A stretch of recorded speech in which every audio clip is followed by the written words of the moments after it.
Olá, amigos e amigas, boa tarde. A gente já começa o jornal de hoje chamando a repórter Vanusa Santana, que está em Campo Grande, Cariacica. Hoje cedo aconteceu um sequestro, um roubo e teve também perseguição policial. Vanusa, por favor, dê todos os detalhes para a gente. Boa tarde para você.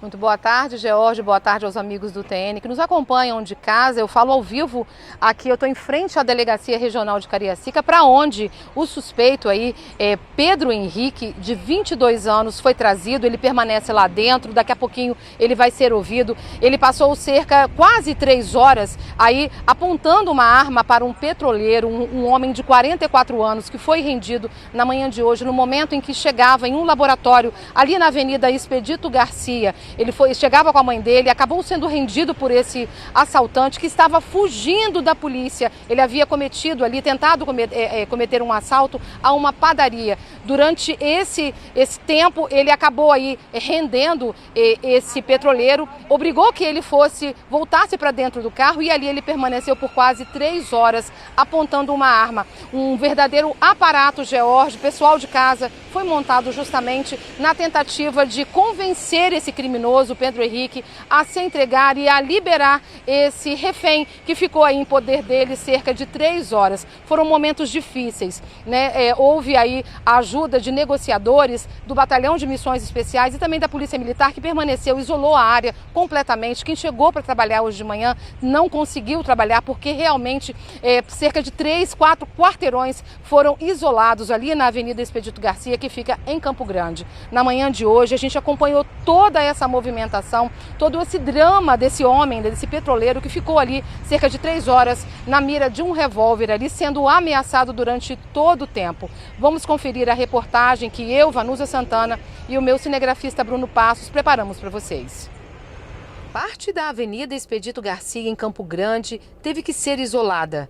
Dentro do carro prata, um bandido aponta uma arma para um homem. Ele foi rendido na calçada. Policiais militares ocupam pontos estratégicos para observar o sequestrador, que está sentado no banco do motorista, junto com a vítima. Paramédicos do SAMU também estão a postos. Policiais do Batalhão de Missões Especiais chegam. Com eles também chegam 3 negociadores. O grupo fica a uma distância segura do carro. Eles iniciam a conversa com o sequestrador. O suspeito exige ver a mãe. Durante todo o tempo, ele permanece armado e sentado no banco do motorista com a vítima. As negociações avançam. Cerca de 1h30 depois, a mãe do sequestrador chega. Ela aguarda atrás da linha de isolamento. Depois de 2 horas de conversa com o sequestrador, a vítima é liberada. O homem sai do carro com as mãos para o alto. Ele se aproxima da polícia andando de costas. Em seguida, o suspeito sai também do veículo. Ele se rende. A equipe de negociação ela trabalha, com a base de técnicas de parlamentação para tentar acalmar e tentar demover aquele cidadão daquele intento que ele está tendo naquele momento. Então, ele queria muito falar com a mãe. A todo momento ele solicitava a mãe, só que a gente não pode, até pela segurança da mãe e a segurança de todos aqui no local, dar essa demonstração que a mãe está presente no local, porque ele pode se despedir, pode evoluir para uma ocorrência de suicida de uma hora para outra. Então a gente faz essa análise técnica, a gente tem muita responsabilidade no nosso trabalho e avaliou-se naquele primeiro momento que não seria interessante a mãe aparecer. Mas prometemos que a partir do momento que ele liberasse o cidadão e se rendesse, seria proporcionado ele falar com a mãe. E assim foi feito dentro da viatura do SAMU, o negociador pegou a mãe, foi lá, levou, que conversou lá com ele, cumprindo a promessa que o negociador, que a base da negociação é sempre a honestidade. O homem sequestrado é petroleiro, ele recebe atendimento médico. O criminoso também é atendido por paramédicos do SAMU. Os policiais permitem que a mãe veja o filho. O sequestrador é Pedro Henrique Farias de Souza, de 22 anos. Segundo a polícia, o sequestrador havia acabado de assaltar uma padaria aqui mesmo em Campo Grande. Ele corria dos policiais militares. Quando chegou nesse ponto da calçada, na Expedito Garcia, ele rendeu a vítima, que havia acabado de sair do carro com a mãe. Eles iam em um laboratório. Ele recebeu um mata-leão do criminoso e foi obrigado a voltar para dentro do carro, onde permaneceu por cerca de 2 horas sob a mira de uma arma. Imagens mostram Pedro Henrique em fuga pelas ruas de Campo Grande, logo após sair dessa padaria. De acordo com testemunhas, ele estava muito nervoso e acompanhado de um comparsa, que fugiu ao perceber a chegada da polícia. Pedro Henrique havia fugido da cadeia nesta sexta-feira, do complexo do Xuri. Segundo a polícia, ele havia furtado a arma de um policial penal. Pois é, a gente, como eu disse no início, a gente está aqui em frente à delegacia regional. Vou pedir ao Bruno para me acompanhar aqui, ó. Aqui ao fundo a gente tem carros da Polícia Penal, que é de busca e captura. Por que eles estão aqui acompanhando? Eu preciso fazer uma correção que na matéria a gente finalizou dizendo que o Pedro Henrique estava preso no sistema prisional, né, do Xuri. Na verdade, ele estava no complexo de Viana, tá? Uma correção que a gente confirmou agora com os policiais penais. Ele estava no complexo de Viana, na penitenciária agrícola. Ontem, por volta das 10 horas da manhã, ele estava no semiaberto, ele trabalhava durante o dia na academia de polícia penal ali, fazendo algumas coisas, fazendo uma manutenção lá fazia cafezinho inclusive, e aí ele aproveitou por volta de 10 horas da manhã, ele foi até um armário onde essa policial penal guardava, só lembrando que essa policial penal ela estava cumprindo ali adjuntamente o papel de diretora da penitenciária agrícola. Então, nesse armário, ela guardava essa arma. O Pedro Henrique foi até esse armário, arrombou o armário e de lá ele conseguiu, de alguma forma, deixar a penitenciária. Ele passou pela mata e ali, então, ele ganhou a liberdade forçada. Acabou o quê? Entrando numa propriedade particular, lá ele rendeu uma família inteira, né? Trocou de roupa, obrigou que o dono da casa colocasse ele no carro e levasse ele até Viana, até o centro de Viana, ali num bairro próximo ao centro de Viana. E aí o motorista, é claro, o dono da propriedade cumpriu. A partir daí, Pedro Henrique não foi mais visto, mas a Polícia Penal passou pra gente aqui que existe a suspeita do Pedro Henrique ter feito mais uma família refém também, né, ter rendido uma família horas depois, por volta de 8 horas da noite, quando essa família teve uma pessoa que invadiu lá com todas as características dele, uma pessoa de cor clara, vestida de preto, com um casaco preto, teria rendido essa família e também obrigado que o dono da casa deixasse ele num outro bairro que, por enquanto, assim, são suposições da Polícia Penal, que afirma que seria um dos endereços que o Pedro Henrique teria, que seria de um familiar dele, que é num bairro também em Cariacica. Então, ou seja, foi um estrago danado desde que ele saiu da penitenciária em Viana até na manhã de hoje. Ele fez pelo menos 3 vítimas, 2 famílias inteiras e esse rapaz também, que acabou aí passando quase 3 horas sob a mira de uma arma. Ô, Georgia, volto com você aí. Pois é, Vanusa, uma situação que mobilizou hoje cedo, começou desde ontem, não é? Com a fuga desse criminoso. Agora você também ouviu o irmão da vítima, o irmão desse homem que foi abordado quando levava a mãe dele para fazer um exame hoje cedo. Vamos ouvir o que o irmão dele diz. Pode rodar. Depois de todo esse tempo, seu irmão lá dentro do carro, o que ele disse para você? Como é que foram esses momentos para ele? Ele ficou bem tranquilo, né, que ele é bem calmo e conseguiu conduzir a situação. Durante o tempo que ele ficou lá, o que o bandido falava para ele? Que explicou a situação, né, que ele estava no semiaberto, né, que infelizmente as leis hoje prevalecem que pessoas assim fiquem cometendo esses crimes aí, sendo que era para ele estar preso, né? Pois é, ele acabou fugindo da penitenciária agrícola, essa informação que nós recebemos, né, dos policiais penais, e fez várias vítimas. Como é que você, né, irmão, vendo o seu irmão ali, como é que você se sentiu? Foi bastante difícil, né? Eu fui acordado com essa notícia, né, que meu irmão estava sendo refém, né, que minha mãe estava desesperada lá na clínica, que ela foi fazer um exame. A gente fica tenso, né, com essa situação. Ô Vanusa, você tem alguma informação se a Secretaria de Justiça se posicionou? Porque oficialmente, né, como muitas pessoas estão divulgando, essa arma seria de um agente penal. Mas a gente também tem informações de que seria da diretora do local. Você tem essa informação? A Sejus se posicionou em relação a isso?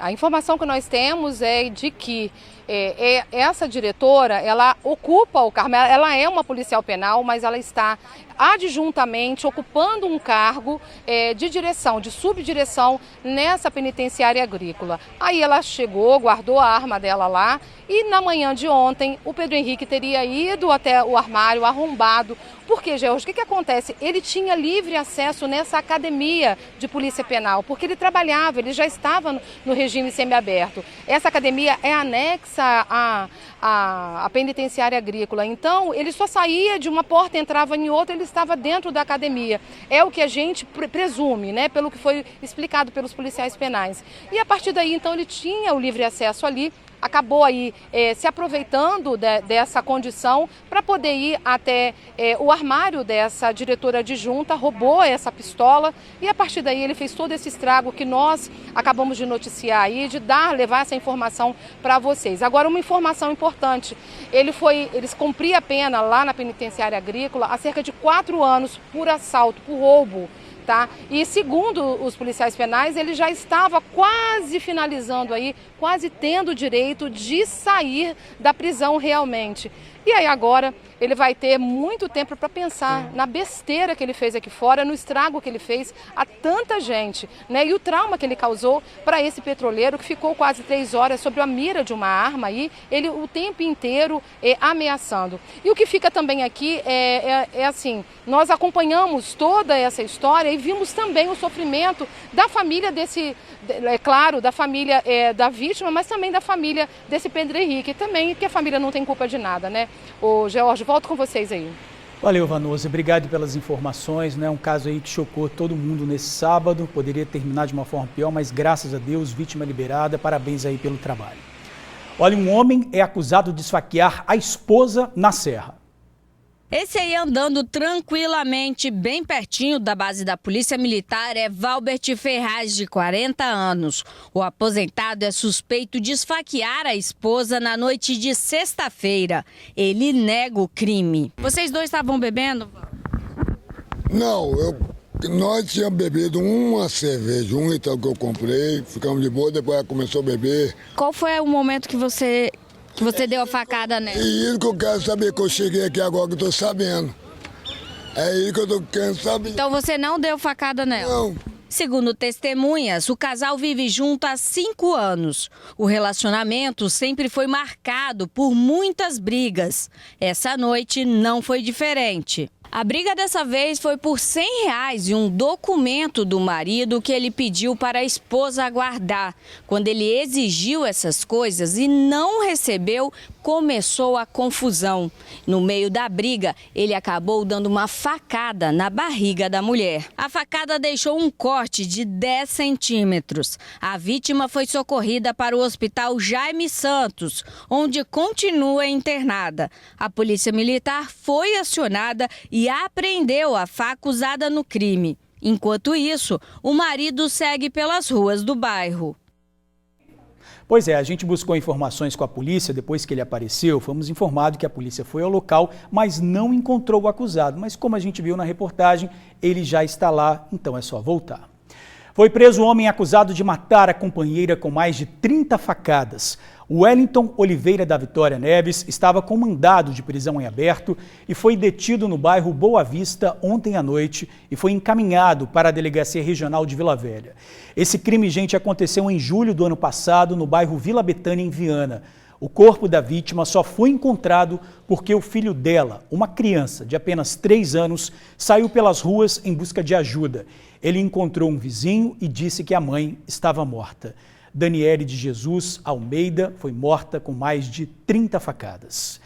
E o dono de um ferro velho foi preso depois de uma discussão com um cliente. O cliente deu uma pedrada no dono do ferro velho, que revidou com uma facada.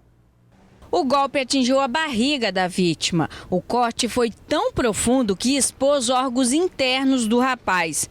Ele conheceu Adelson neste ferro velho, que pertence ao comerciante, e aonde tudo aconteceu. Segundo relatos de testemunhas à polícia militar, a vítima veio até o ferro velho para vender material reciclável, mas chegando aqui, acabou desrespeitando a esposa do comerciante. Foi aí que os dois entraram numa discussão. A briga entre o comerciante e a vítima acabou em luta. O comerciante foi atingido por uma pedrada na cabeça e se armou de uma faca. Foi aí que ele golpeou o cliente. O comerciante Adelson Geraldo Nicolini foi levado para exames antes de ir para a penitenciária. Ele foi preso acusado de ser o autor da facada. Não tem nada a declarar, não. O ferro velho abriu as portas normalmente. Nossa equipe tentou buscar informações no local, mas ninguém quis falar com a reportagem. Bom, o comerciante foi autuado por tentativa de homicídio. E daqui a pouquinho a gente volta com outras informações. Um instante só. Estamos de volta agora, 12h49. O deputado estadual mais votado do estado, Sérgio Meneghelli, publicou um vídeo em que diz que está bem após uma cirurgia no intestino. Ele foi internado com dores na última terça-feira. Estou fazendo esse rápido vídeo para tranquilizar meus familiares e amigos, enfim, a todos que se uniram em orações e mensagens de carinho pela minha recuperação, dizendo que estou bem, graças a Deus. É uma equipe de profissionais dedicados que compõem o quadro clínico desse hospital público aqui em Colatina. Tenho consciência que passei por procedimento arriscado, inclusive foi extinto um pedaço do meu intestino, e muito complexo, mas graças a essa corrente de fé e conhecimento médico, tudo está dando certo. E se Deus quiser, em breve, estarei totalmente recuperado. Olha, a expectativa é que Meneghelli ainda fique internado de 7 a 10 dias. A gente deseja aí plena recuperação para ele. Vamos à previsão do tempo? Olha só, a gente já está vendo imagens ao vivo aí de Camburi. Tá chovendo, gente, tá chovendo, a calçadão todo molhado, pista também. A tarde de sábado em várias partes do estado vai ser de sol, com nuvens e também com chuva. A gente já está vendo que está chovendo e pode chover qualquer hora também nessa tarde, mas a temperatura fica alta, tá? Previsão de máxima de 30 graus, mínima de 19. Com isso, o INMET também emitiu um alerta de chuva intensa com possibilidade de alagamentos em todo o Espírito Santo.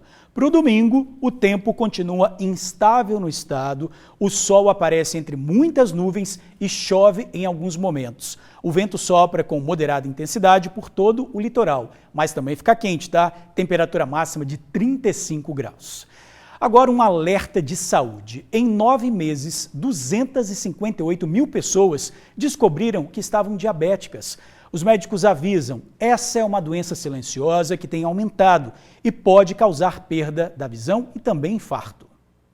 Lucas tem 32 anos. Ele foi diagnosticado com diabetes tipo 1 quando tinha 17 anos. Sabe que o tratamento é contínuo. O diabetes, ele acaba sendo aí um diagnóstico, uma doença muito instável, porque para cada coisa que eu como vai ter uma variação, mas a minha aceitação foi boa. Lucas criou uma página nas redes sociais chamada Diabetes da Ilha. São mais de 19 mil seguidores que compartilham do mesmo problema de saúde.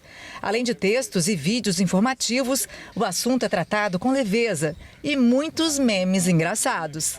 O projeto Diabéticos da Ilha é uma página de humor, é uma página que traz educação por base do riso, e eu tenho vários parceiros aí que sempre estão me ajudando aí na produção de conteúdos e eventos também, que nós realizamos alguns eventos físicos. Segundo a Organização Pan-Americana da Saúde, os casos de diabetes triplicaram na América.